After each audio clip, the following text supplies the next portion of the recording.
Hello everyone, you're welcome once again to this amazing learning platform.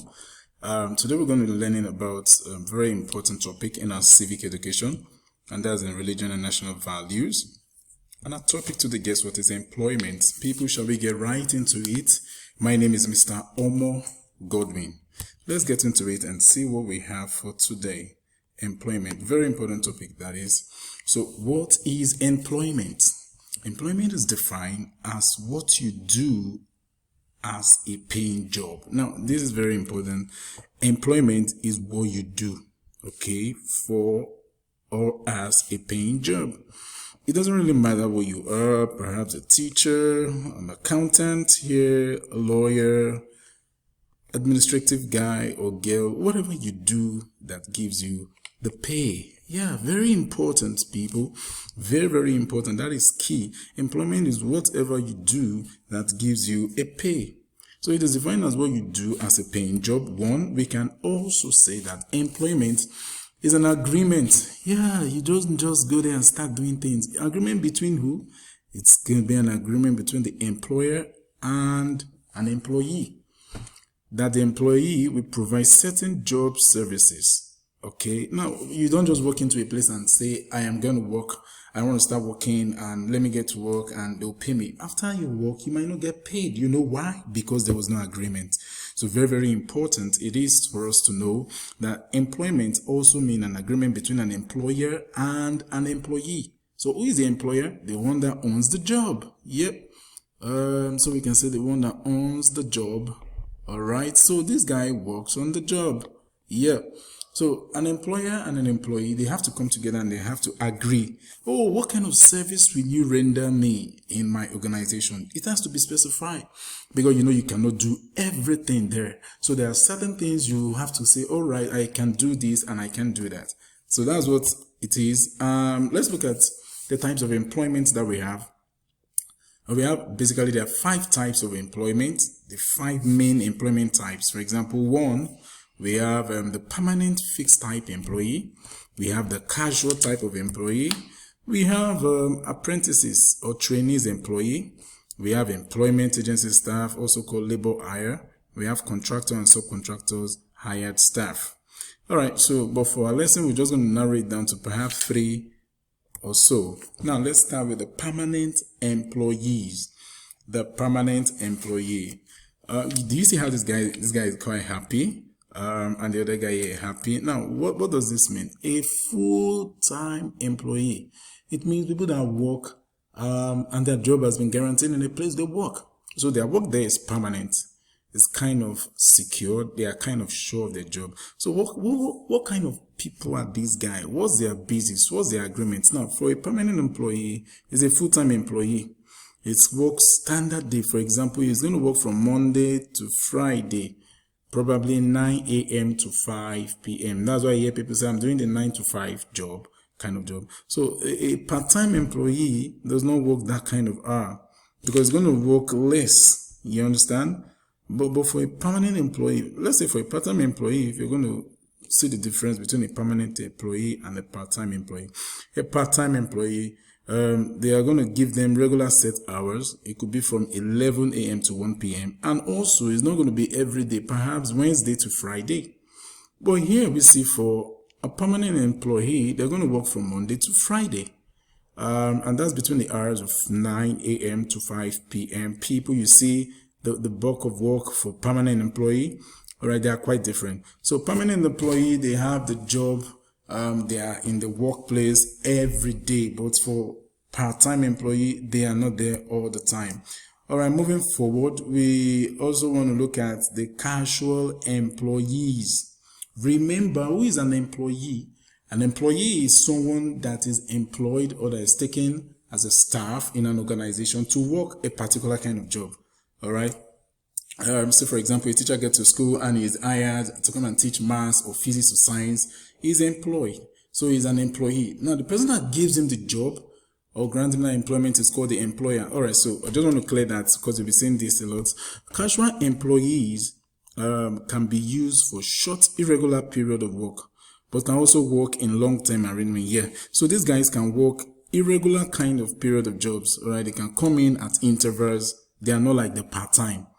They can also work for the long term. So they have a lot of casual staff. They say, oh, PZ and company has laid off some of its casual staff. Now, the casual staff are not the main staff. They are not the permanent employees. So they can be laid off anytime, meaning they can be let go and tell them, all right, we don't need your services anymore. Number 2, casual employee can be asked to work at short notice. They can call them at any time with no guarantee of regular hours. Okay? There's no guarantee of regular hours for this casual employee. They take them into the job for not a fixed time. They don't have a fixed time for their work. So, but however, they take them into the job, and when they get there, they begin to do what they have to do just to make sure things are in shape. All right. So what they do is that they don't have the time frame as for the permanent and the part-time.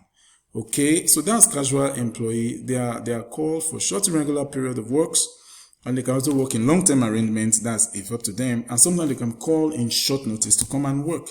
Also, they can be terminated without notice. Yeah, I told you that. Now, for a casual employee, their job can be terminated anytime.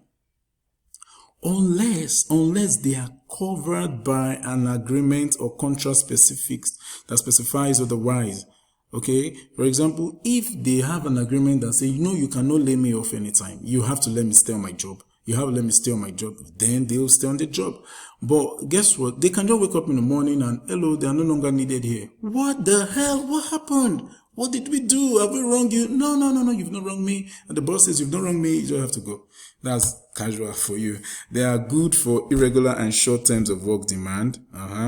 They offer a flexible arrangement for the employer and employee. Now, this gives them a room. They can have flexible arrangements with the employer. Say, okay, I'm going to work. I cannot come to work on Monday, Tuesday, Wednesday. Perhaps I can come on Friday. Is that okay by you? Employer say, okay, no, fine. If what are you going to? So they have their arrangement is kind of flexible. Okay. It's flexible for them. They can come and go whatever they like. And also, it's also have its disadvantage. They can be let go anytime they also feel like. Apprentice. Have you heard the word before? This kind of work now, employee and employer. The employer provides training, and the apprentice learn the occupation or the trade. There are a lot of people doing apprentice. There are some words they call them, maybe you're under a master and servant, you call them, okay, you are learning a job, all right? You are learning a particular job.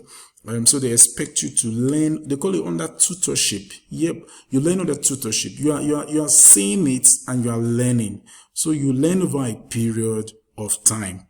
Now, at the end of the training, the apprentice gains a nationally recognized qualification. Yeah, it depends on where you are. Now, this guy, for example, and this guy here, all those people you see on my chart, they are all apprentices.